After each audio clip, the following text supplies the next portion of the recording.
Hey there, I just wanted to record my process on what it takes to take an Illustrator file and animate it in After Effects. Stay tuned, this is a pretty long video, but if you thumb through, you might learn some cool nuggets. Alright, so this is just going to be a little case study example of how to animate an Adobe Illustrator file with After Effects. So this is my task. I need to start with looking at the clock. Maybe clock takes 1 minute, and then pan back to the desk and see everything moving. The steam moving off the coffee on the monitor, these charts and graphs moving, and then just simply zoom into the monitor to a 3/4 screen of animation fading out on the charts. So basically zoom to the monitor, fade out the charts. And then there's going to be some additional 3D elements that I don't have to design. But let's just kind of take a look at the structure of this. So this was actually sent to me as one EPS file. People will say the hard work was done, but this is where the work starts, right? In this file, it's all compressed to one layer, and each item that we need to animate, all of these pieces they have to be their own layers. So anything that moves has to be on its own layer, because when we import this into After Effects, we basically are just manipulating how the layers move around in the time that you let it load, right? So that means that these little bars would be their own layer. Not only the bars, but this little background would be its own layer. Same thing with all the charts. And I'm imagining doing a scale animation where it scales from 0% to 100%, from left to right for these, and from bottom to top for those. And then for this little bit right here, I think probably we can do kind of a swipe animation or something that fills it in again from left to right. And then here too, it might maybe like a growing up animation. So it just kind of fills in all the way. Now, he also asks for the clock to animate and rotate 1 minute. So I'll take this minute hand, I'll put it on a separate layer itself. And again, let's pull up the layers and you'll see how complex this will get. It's not really one really easy way to do this. I'm sure there's some sort of plugin that will just like automatically separate layers.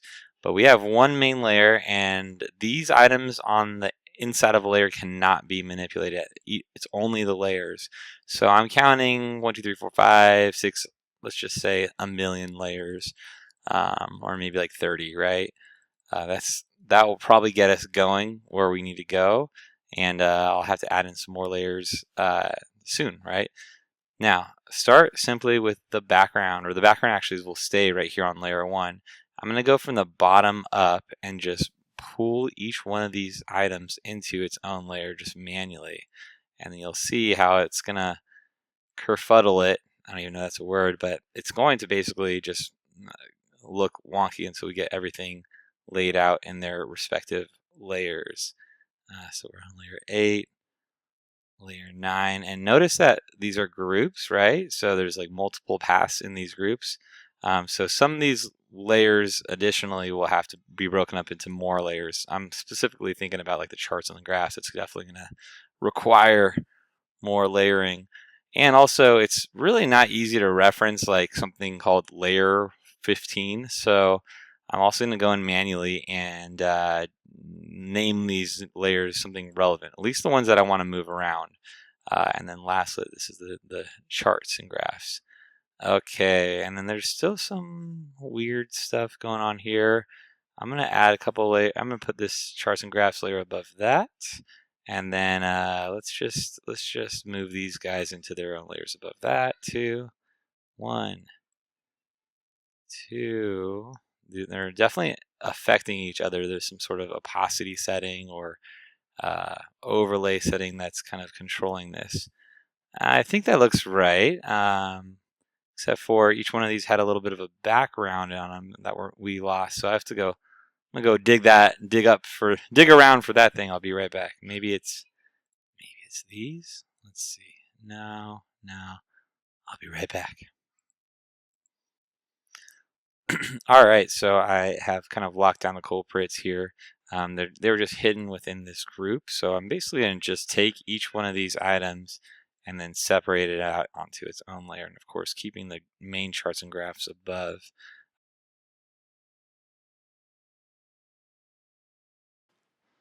Oops, don't want to move that.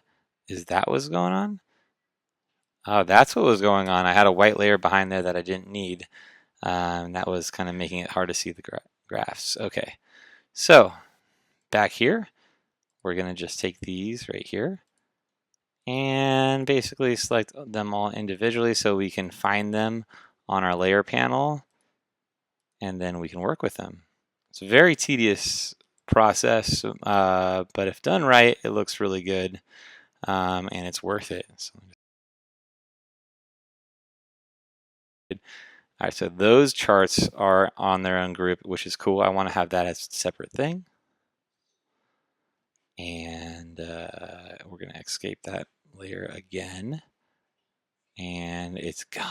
It's gone. What I'll do right here is I'm cutting it, and then I'm going to paste it back into here.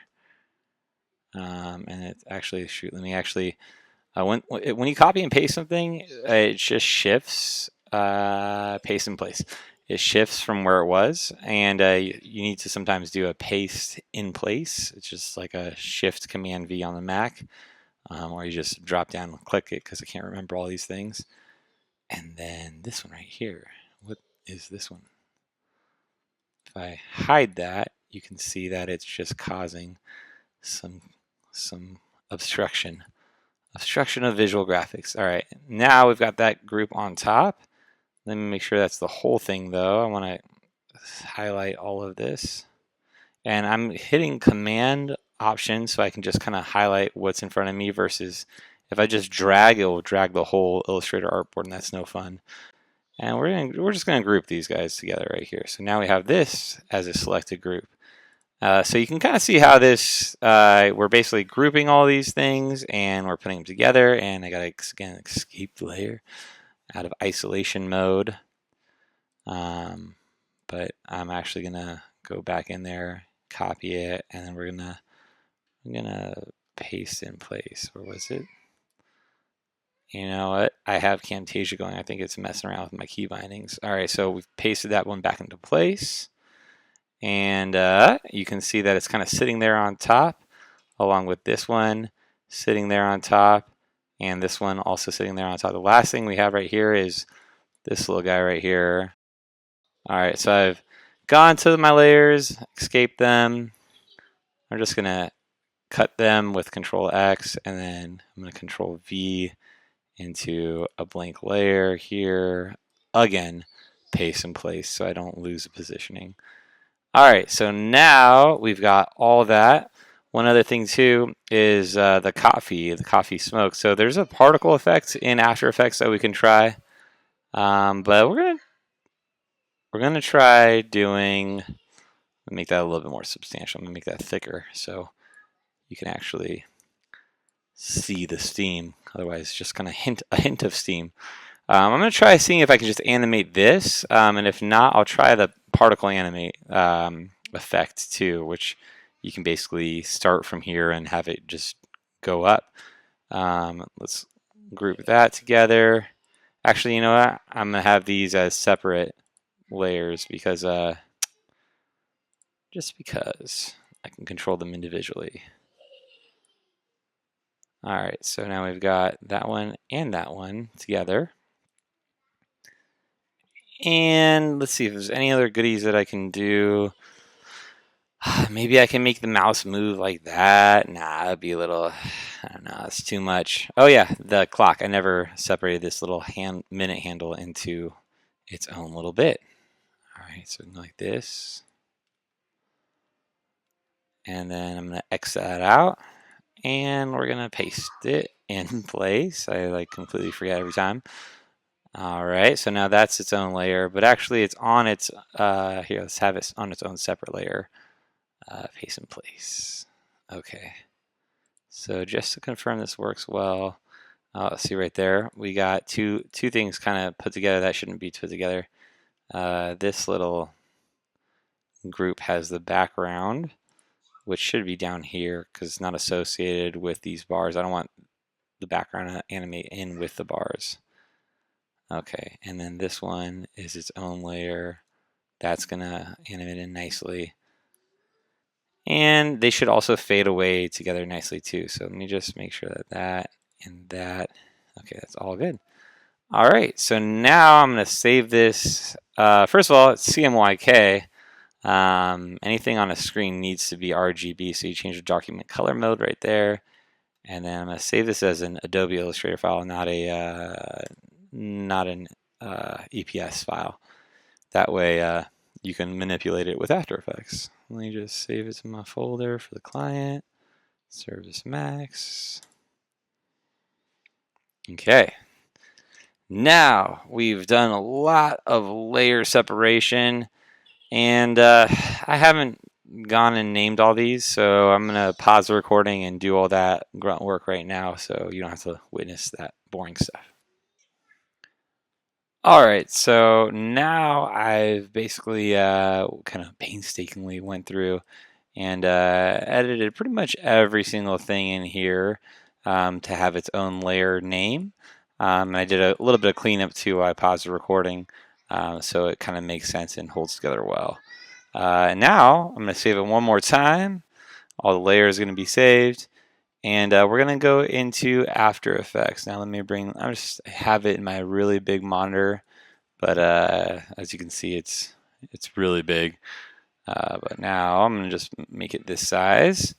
And new composition, we'll just actually, I'm going to import something right here. I'm going to import my file, and I'm going to look for the AI file, and I'm going to retain the layer sizes, which is import as a composition and retain layer sizes, which is important. So this is going to be not our main composition, but the stuff that we're going to have in our main composition. We'll explain what that means shortly. So we'll create a new composition, make this 1920 by 1080, basically HD. And this is actually scene 4 out of 4 that I'm working on right now. Oh, you saw a little preview of my last one. That was weird. Basically, we're going to take this system card and we're going to drop it into scene 4. And you can see it's all zoomed in. We're going to press this too, so it continually rasterizes it, which means basically looks at the vectors and makes it look crisp and stuff on load. All right, now to get into the nitty-gritty of all the layers I just made, now we have individual control of everything. So let's take a look one more time at the request just to refresh my memory. Where's all my... All right, so start with looking at the clock. Maybe the clock takes 1 minute, definitely. And then pan back to see the desk and everything. So actually, let's start this. So this is our main scene. This is where we can control what everything looks like. So we have an issue actually. We're only seeing what's around the artboard, and we need to see more than that. So what I got to do back in Adobe Illustrator is we're going to make this whole thing our artboard. So go right here, stretch that bad boy out right there, and stretch. We're going to make this desk taller too. We can do a little bit better so we have some more to work with and make this a little bit more of an interesting zoom. So just drag those down to the bottom of the artboard and then drag this down. Shabam. And now we have a bigger scene. So I'm going to save that one more time, and then this file should automatically update. It's doing a little spinny thing, which is probably a good thing.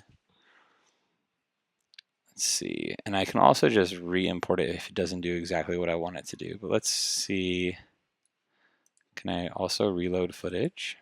If I right-click here, and it doesn't let me reload footage. So what I'm going to do is actually delete and re-import it real quick.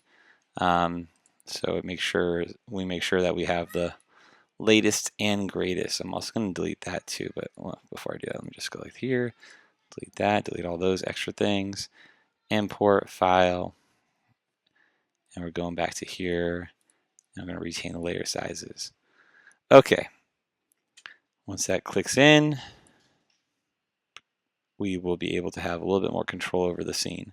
All right, so I'm going to drag that to my composition again, and now you see we've got a much bigger square, much bigger scene size, and it's a little pixelated. I think that's just how it's loading right now. I think I can force it to load, but it's on auto, so it's just doing what my memory is letting it do. I think with screen recordings too, it's a little tough to, you know, have a lots of high resolution rendering at the same time while recording screen. It's like asking your computer to do two things at once, which I mean is a pretty powerful computer, but it's old. So here, um, zooming in. So basically the clock is the main focus of the scene, and I just am dragging these quarters. I'm holding shift to make sure that we don't have any sort of awkward set stretching. I can also just pull up this scale right here in this little properties layer transform.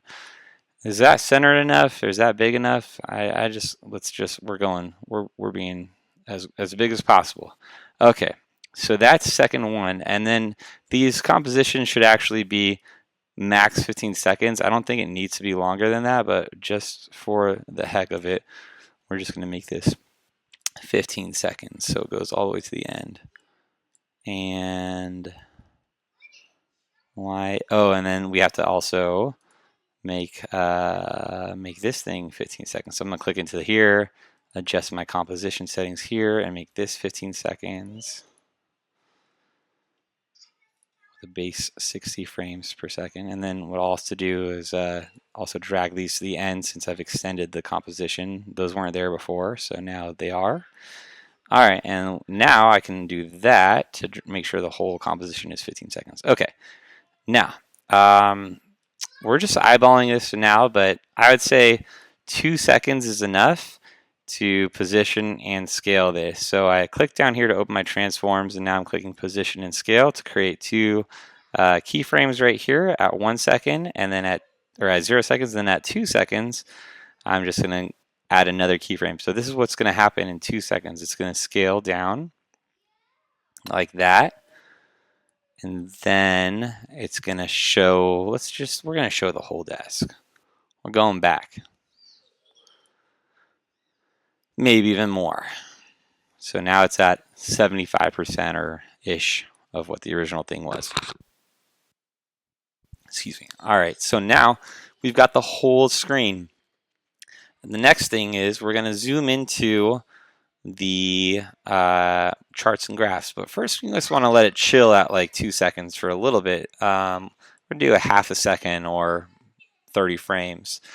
And now the next point is going to be, it took 2 seconds to go back, took half a second to go back. Let's just do another 2 seconds to go in, just to make it pretty consistent. And then we'll do position and scale, and we're gonna adjust in the scale so it just shows a screen like that. It's pretty centered, right? And then the position, I could adjust the position with these numbers. That's good for fine tuning, but you can also just drag. Anytime you drag it around your artwork around on the artboard, then it will adjust the position. Okay, so now we have that, and I don't see how this can possibly be 15 seconds with all this going on. Maybe I'll take my time loading these in and out. But really, going back to the original ask, basically have the steam moving off in the coffee, some of the charts and graphs moves, and then that's right. The final thing we want to do is basically zoom into the monitor and make it blank and empty. So we're going to say that this is about 4 seconds of the charts coming on, 1 second per chart. Sounds fine to me. And I've added 2 new keyframes here. I'm going to add another keyframe here at 10 seconds.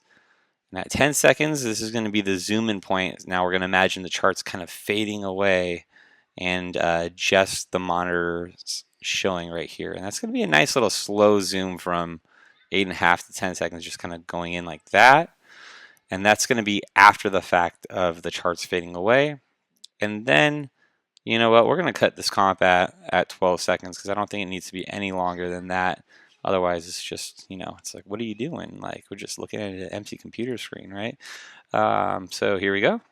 So this is how it's going to go. And notice my preview is a little crazy right now. So I'm just going to scrub through so you can kind of get a sense of what the camera angles are going to do. So yeah, we're chilling. Now we're going to look at the monitor, and then let's just chill again. This is when all the animations for the graphs are going to come through. And now we're just going to slide on through right here to get the final effect where everything zooms or fades out and the next animation can come in. All right, cool. Now we're just going to scrub right back to the very beginning again. Now we'll get into this layer. This is where, again, we have control of everything.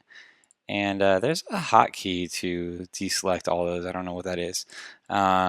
Just getting into right here. Let's start with moving this minute hand 1 minute. And remember, after 2 seconds, you'll see nothing changes here because this is not my scene for the main scene. This is just everything on the inside. So I got to kind of remember what my time marks are for, 2 seconds we're there, and then, another half second we zoom out, and then 4.5 seconds we're back into the screen again. But going to here, let's just say at 1 second, this clock ticks. Now to open that and transform that properly, we actually need to change the anchor point of that little dot right to here where the true physical anchor point of this minute hand really would be. And imagine the anchor point as like if you're standing on the ground and you do like that Michael Jackson lean forward and backwards, your anchor point is your feet, right? So see, it's all pixelated because it's just rendering it simultaneously, but it's all good. Let's see, give it a second. I'm gonna zoom out. Oh, and you know what I also should do is, let me select all these layers. This button right here continuously rasterizes it because we have vector layers, and we want to make sure that it's always as sharp as possible. Otherwise, it's going to be pixelated in the end result.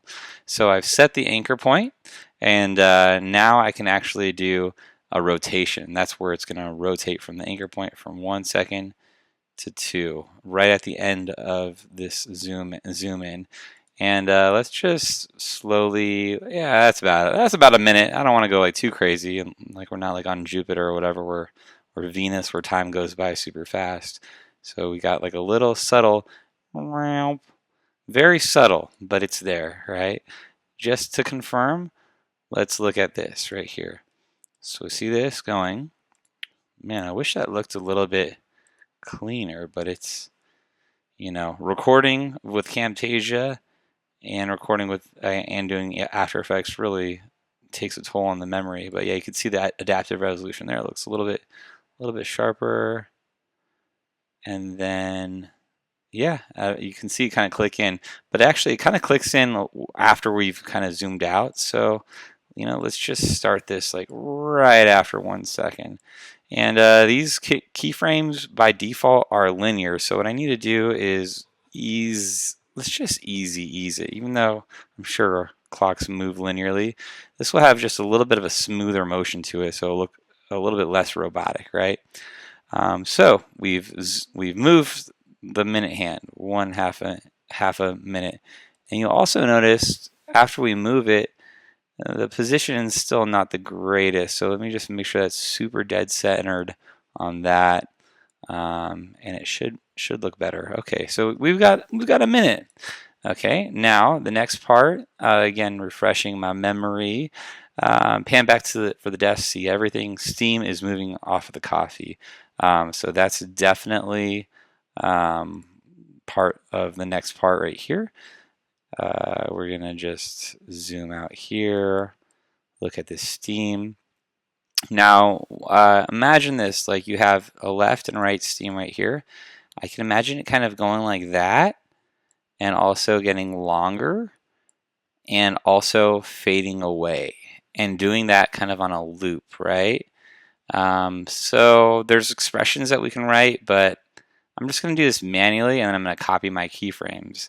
I did a lot of expressions on another one of my projects, and for the same client. And honestly, expressions they're awesome for like looping things like this, but sometimes they can add lots of complication. So real quickly before I do anything, I got to change the anchor point again to the very bottom and reposition these so it has more of a natural starting position. And same with this right here, anchor point. Oops, that's vertical. You want to go horizontal. There. And I'm going to be right back because my kids have been too quiet in the background, and usually that's a sign that something horrible is happening. So let me save this real quick as scene 4. Also, don't forget to save your stuff because I thank God we have backup saves through After Effects. But man, I've lost some stuff by forgetting to save. Pause, I'll be right back. All right, cool. The kids are alive and safe and in their rooms, doing their own things. I said it on the recording earlier, but I think I fast forwarded past it. But my son caught a lizard yesterday, like a baby lizard, and it's his new best friend. He's just been taking care of it so much. All right, so now let's figure out what time we want to start animating the steam in. I start seeing it right about there, so let's just say like 1.5 seconds, right? So 1.5 seconds is when we're going to start this, and honestly, this animation should just kind of be looping, but it's all good. So first things first, we're going to scale it, and we're not going to actually necessarily scale it evenly. We're going to unlink these so you can scale vertical and horizontal independently. And we're only actually going to scale the horizontal. Let's just take a look at what that would look like if you just go like that. Now, is that really how Steam moves? Not really. I mean, maybe this part towards the end it will scale up, but I think we need to think a little bit more about how this animation will look a little bit natural, a little bit more natural. I'm going to pause this while I think. All right, I think I figured it out. So it's going to be a little combination of the opacity and the position and scaling kind of all at the same time. So starting from here, the position, we're just basically going to bring these down. You can kind of see where they start. And you can see I've saved, oh, it's outside the cup, that's funny. Oh yeah, well now I got to go like this. Oops, I had both keyframes selected. Okay, so now I'm going to try that again just with these keyframes selected. And then we're just going to throw that right there, all right? So it should kind of fade in. It's looking a little bit more natural, except for we get this weird thing where right about there, it kind of comes off the top. That's acceptable, that's acceptable. All right, and then we're going to do a little bit of a scale too, right? Because we want to make it a little bit more vertically scaled down and kind of so it stretches up. So now we've got this stretch up, and then I never really said when to stretch up to. Let's see, like we're going to go to 150%. So now we have this steam come in at 150%. Steam right is going to have a little bit of a delay after the fact, so it'll look a little bit more organic, so they're not both coming in at the exact same time. But at the same time, I just need to ensure that this is a little bit, just a little chunkier right there. So let's go 165 here percent, and I'm going to keep this the same 165 horizontal. So I just kind of manipulate the size of that. All right, so that's looking pretty good as the steam kind of comes up, and now after it comes up, we're going to do this one more time where it evaporates into thin air, right? So we have this opacity keyframe set again. I just click here to add opacity, and we're going to bring the opacity back down. Since I have both of these layers selected, I think, just make sure, if I just drag this, it'll create 2 new keyframes. Yep, it does. 2 new keyframes right there. And again, this right one had a little bit of a lag on it, right? So we're going to go. Okay, so now it's looking a little bit more natural. Let me see this now. Basically, if I just copy and I paste those keyframes, it should do it all over again. But then we're getting this little funky thing where like the copy absorbs the steam. So we got to make sure that we do a quick little go from 100% opacity or 1% to 0, so it doesn't shrink down again, because that's a little funny. So I'm going to take this opacity, bring it back down to 0. So after it's Let's make sure it go up. And then let's once it goes up, out, it needs to fade back. Oh, you know what I need to do is I need to copy the endpoints here so I can scale that one more time. Boom. So then it kind of just stays and fades away. Fades away while still kind of just moving. All right. And I'm just going to bring the position a little higher so it can still fade away. And this one a little bit higher as well. Oops, not to the side. Higher. We want to go higher. All right, and then delete that extra one that was still there. And you can see it fades away nicely. I kind of want it to like keep on moving though, and as it's fading, not like freeze in the middle of the air and fade away. There you go. So now Steam's looking steamy, right? Like I said earlier, there's a whole particle. I was using GPT to just kind of research. I use it a lot. And it said particle world. There was one thing. Oops, that was something else. Let me just shabam. Ah, where's my GPT? Let's see.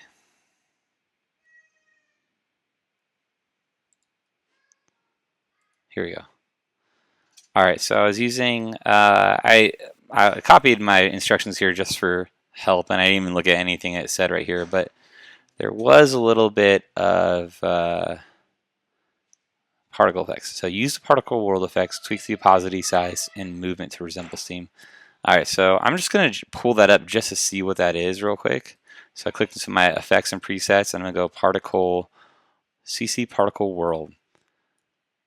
I already just don't like this. I feel like this is just, oh my God. Thanks, GPT. Thanks. Yeah, I definitely don't want any of that going on. So yeah, nah, we could probably figure it out with that, but this is a much cleaner manual, but it looks good. All right, so I think if I copy and paste these keyframes, it's not going to totally screw me up, but it might bring it back down. Yeah, it brings it back down. So I got to add one more keyframe to kind of reset the position of these. Or I'm going to ask GPT for a script to loop this right here. That's fair. I can do that. Okay. Oh my gosh. Chat GPT. All right, so I would like an expression to loop a layer from keyframes. I gotta look out to what keyframe is this? From keyframes 45 to 645, let's just say. So 45 frames to 6 seconds and 45 frames. It will that's the timestamp essentially in After Effects terms.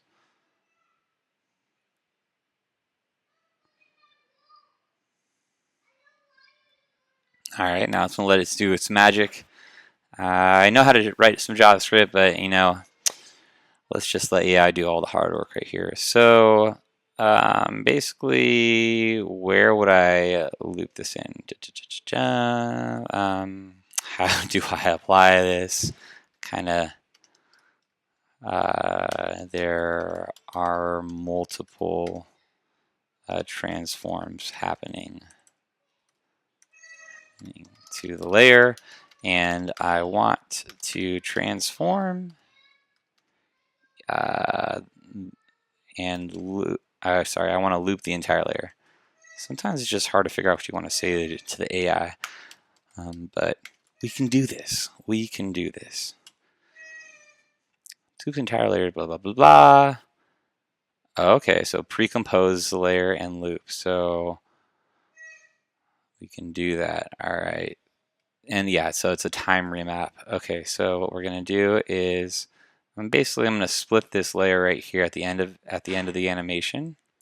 Kids are slamming the doors in the distance. That's fun. And then I hit Command-Shift-D to split those. So now we just have this as their own little layers, right? Woo. And I think that looks good. Just let's confirm before we commit to this. All right, it's beautiful. So to pre-compose, we're going to select those two layers and simply right-click and hit pre-compose.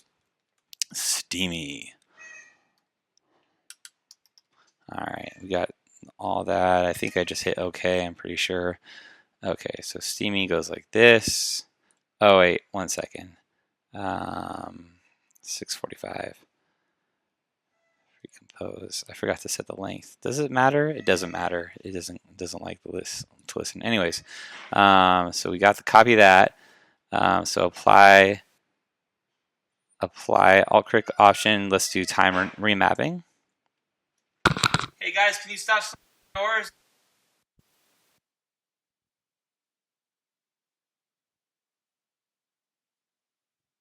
All right, now I'm gonna Alt-click this to bring this up as an expression, which gives you a little area to copy and paste your code.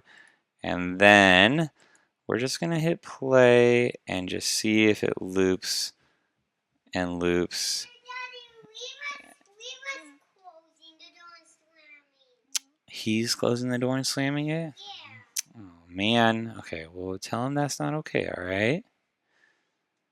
That's okay. And you know what I'm going to do? I'm actually going to split this. It's not necessarily doing what I want. Let me just see if I could just time remap. No, it's not doing what I want. I know I could debug this, but you know the easier way, since I have this all pre-composed, I'm just going to simply cheat the system real quick. I'm going to remove the time remap. We're going to say that looks good, right? And since this is such a short animation, we have the luxury of doing this. We're just basically going to loop it or layer it again. So we're going to have have it happen 3 times. 1, 2, 3, and that will go to the end. All right, so now we have the steam. So let's just quickly look at this. Okay, we're zooming out. Steam's moving. Steam's still moving. That looks good. I like the steam. And while that steam's moving is when the charts are going to basically load in. So now we're going to animate the charts to load in. All right, we'll be right back. Okay, so for this next part, I had a realization because I wanted to bring in the graphics of the charts, but it seemed a little lame to just have it on a gray background and fade in. So as with all screens, we have a desktop background, for an example. And then when it's time for these charts to build in, we're going to do a little zoom in, almost like you're expanding an application, right? And then we're going to take the actual charts. That's this little mountain stream background, which, by the way, I created in Illustrator very easily. So I use the generate vectors to do this. So example, go like this, and then you just where my little generate vectors? Generate vectors, and then field under misspelled mountain. Let's just do, I like that let's just do Milky Way, just so you guys can see how crazy easy this is. Generate. That's not bad, not bad. Oh, where did that go? Where my options go? Here. I have this option here too. Honestly, it's a little lacking. I mean, that's better. It's a little lacking. It's not as Milky Way as I wanted, but to just the fact that it was able to generate this within not even minutes, within like 30 seconds, is absolutely incredible. So it's great to do stuff like that. Like, oh, I need a picture of a mountain, but you don't want to go track down a stock photo. As a quick little preview, you can do scenes, you can do subjects, and you can even do icons. Here's some prompt inspiration on the right. And again, I had my detail at minimum. Let's just, for the heck of it, let's just do maximum style reference. We're going to turn off auto so it doesn't look at anything on the thing and on the artboard. And I could choose one of these. I like pixel art. Let's just, actually, you know what? No, I'm going to just let it do its thing. I could do color. Let's go cool tone. Number of colors. Let's just max it out. generate. All right, let's see what this looks like. I believe the prompt was just straight up Milky Way.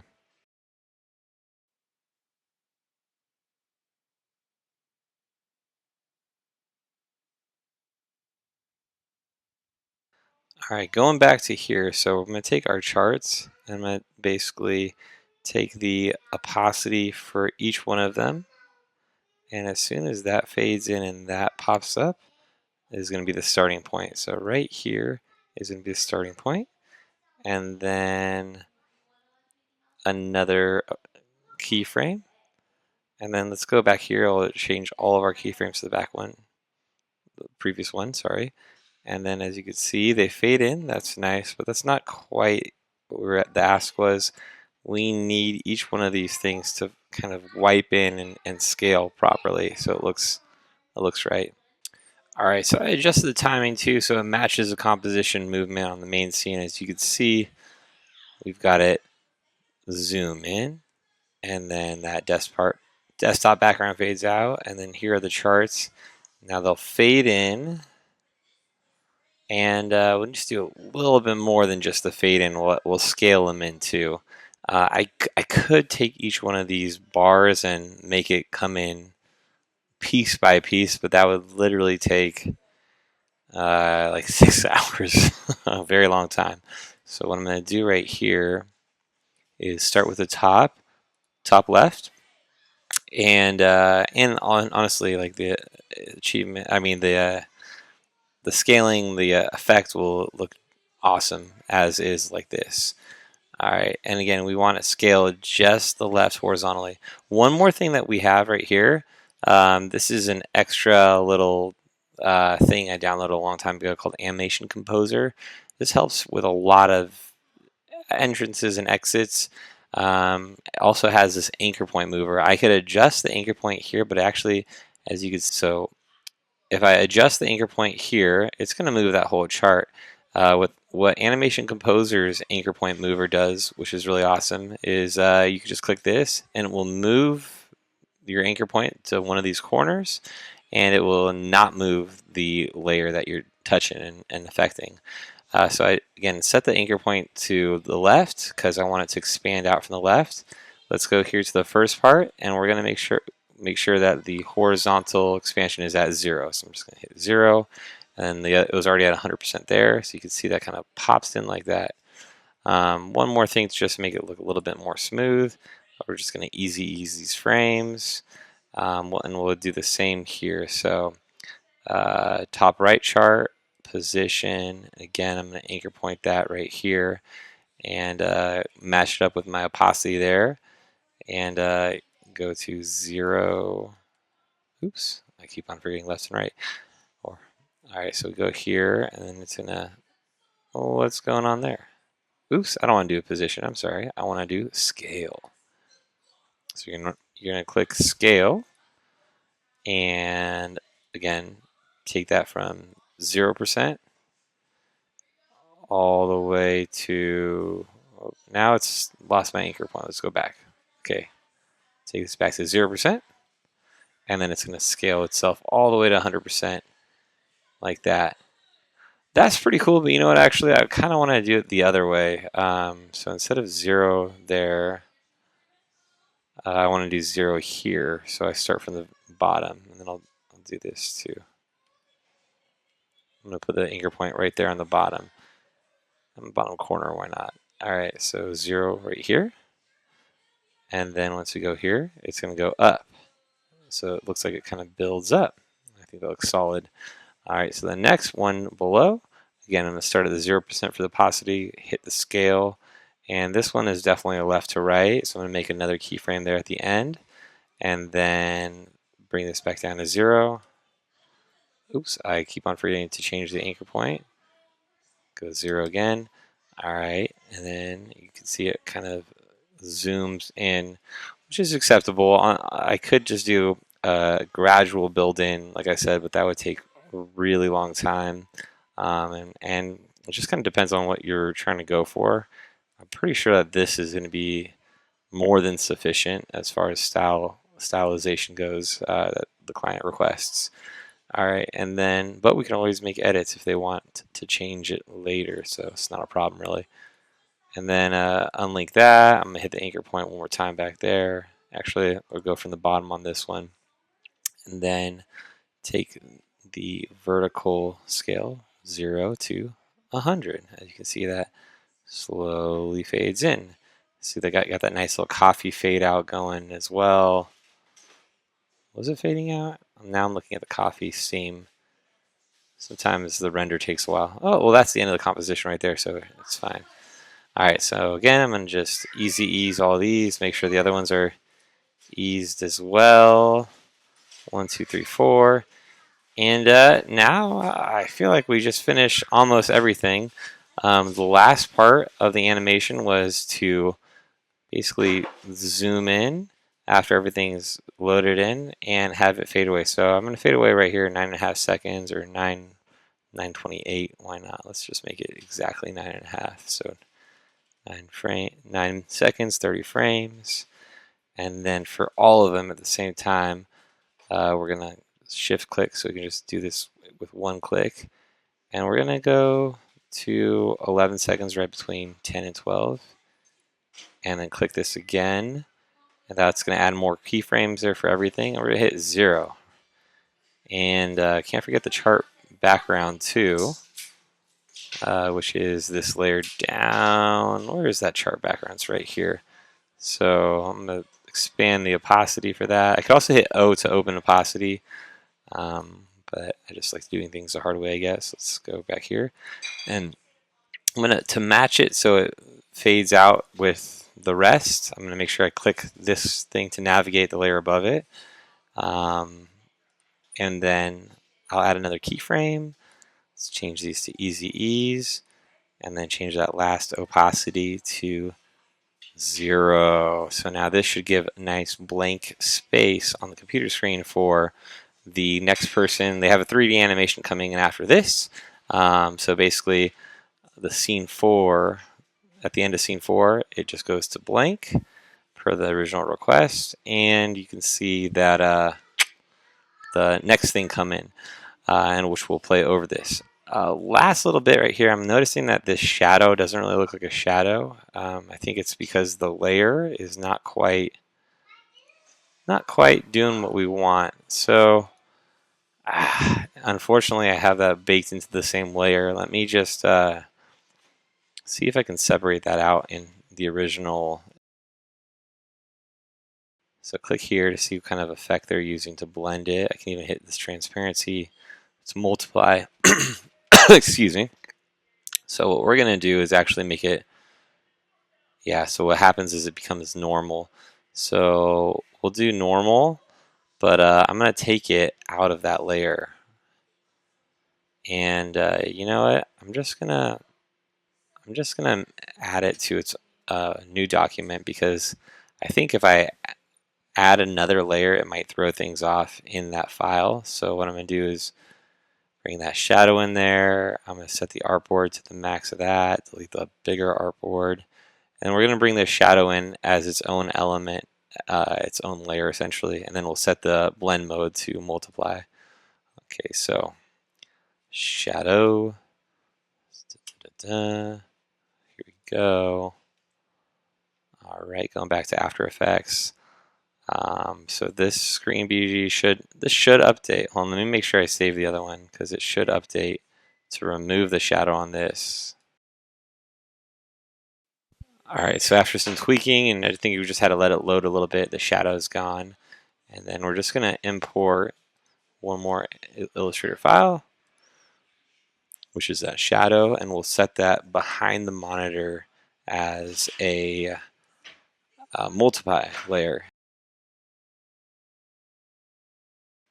Okay, so instead of doing that, importing the composition, I'm just going to import that layer. Where did that shadow go? I just pasted it. It's probably going to be on the top. Layer 1. And I can make it bigger. And I'm just going to position this right here behind the monitor. Bring it back here, put it right behind the screen. And you'll see right here, it's a little wonky looking, so I'm going to hit multiply. and that makes that shadow that we've been looking for this whole time.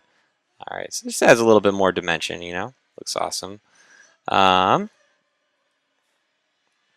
there we go. There we have it. We have that shadow. Now we're just going to go straight back to scene 1. You can see how that looks. And then we'll see all these fade out. The one thing that I don't love about that, though, is for whatever reason, the tracking between, it doesn't seem like it's perfectly centered. You can see there's a little bit of a gap there, so I'm going to just dive into that to address that. I think maybe, honestly, I just accidentally bumped it, which happens from time to time if you're just messing around a lot. All right, so mountain streams background should be perfectly centered. And then even these charts, yeah, these charts are a little off. So what I'm going to do is, I don't have any keyframes set for these, so click on this, click on that, make sure that that's centered too. And yeah, we got it nicely centered. After some adjustments, just to make sure everything lines up, let's just look right here at scene 4. See, that comes in, and then they hold for a second, and then they fade away. And this is the point where the next person will take it over and add the 3D graphics to load in. But just scrubbing through one more time, out, in, charts up, and charts fade away. We're golden. And that was about 5 or 6 hours for 12 seconds of total video. Now the magic comes where we basically take the scene 4 and unclick everything, and then we're going to export it. Best way to export things in After Effects is to add them to the media encoder, which is a separate app. You can see all my other ones that I just did. Let me just clear these out of the way. And make some small edits to the file. We're going to render at maximum depth, render at maximum quality, because why not? I mean, people like high quality, and we're going to bump up the target bit rate. You probably want to adjust this if you have like a longer form video to kind of be back down to 16 or maybe even a little bit lower, so the file size doesn't go incredibly large. But 30 megabytes is decent for what we're trying to do. And again, longer movies that you stream online would be like 4 megabytes. I mean, shorter clips that you stream online would be like 4 megabytes, 5 megabytes, probably max to play well in a website. This is going to go into a bigger composition that will, all right, so probably be a way longer form the video. So they need higher bit rates, higher quality. The movement is a little too linear, close to the source. Also, it's getting blurry, pixelated so effect there. Be like 9 minutes. So we'll pause recording and we'll check out the video after it's all done.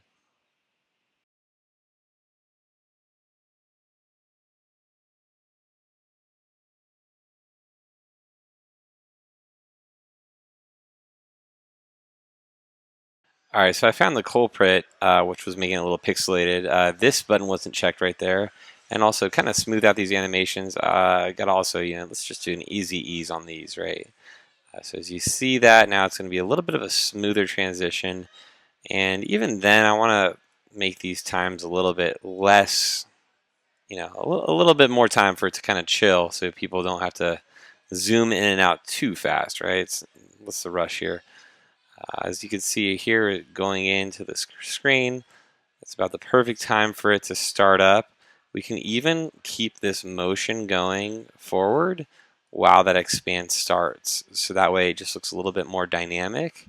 And it's really these fine tunings that you got to do to really, once you're done, you're not really done until it looks smooth, right? So you got to do these fine tunings, and sometimes this takes a very long time. I think fortunately for this one, it's pretty simple. Another thing that's really bothering me here is if we zoom out here, you'll notice these shadows right here on this. We're still seeing those messed up shadows. So what I need to do, or what I thought I did, was go back into here. I deleted the shadows from here, so I'm gonna save it. This shadow right there is the only one that's acting properly right off the get-go, but I'm just gonna let this load, and those shadows should just disappear. And I can re-add those shadows back by basically copying my shadow layer from behind the monitor and then manipulating it so it's behind those behind those pictures.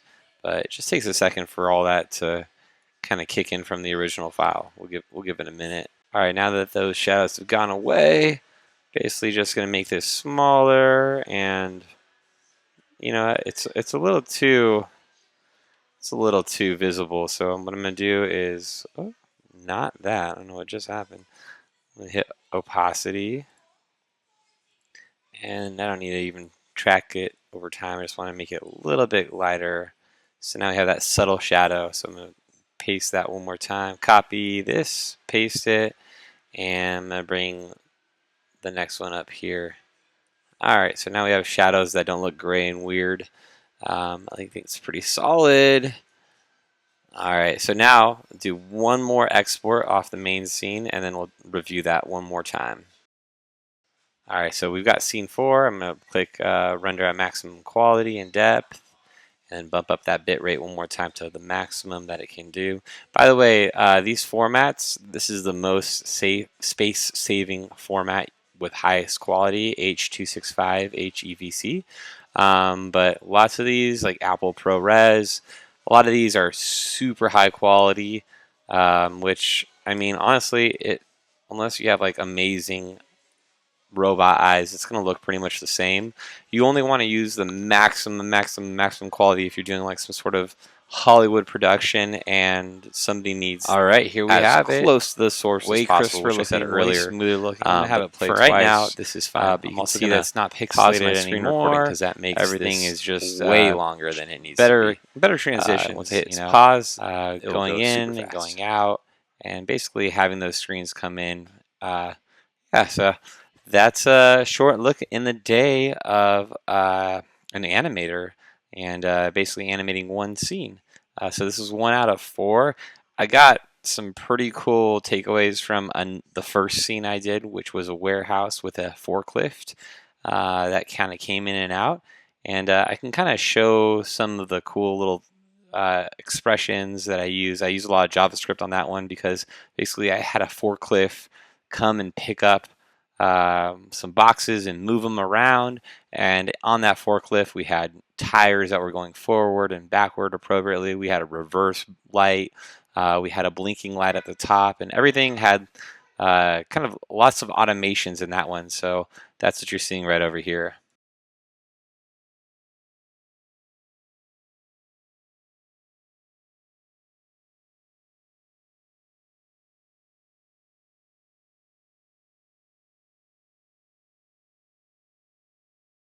And here's the back end of that one right there.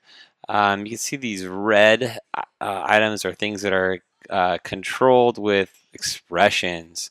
For example, the right boxes, they attach and they detach. You can see that forklift goes up. This is my first thing I started on, so I went as detailed as possible initially, and then I realized, oh, this is going to take me like 2 weeks just to finish this if I keep on going at this level of detail. So I kind of made some concessions, but I also was able to do a lot of things through automations.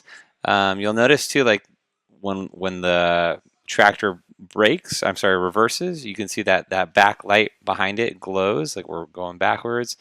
And the wheels and the tires and everything, you can see there's a lot of, let's see if I can just kind of expand this and just show you all of the layers.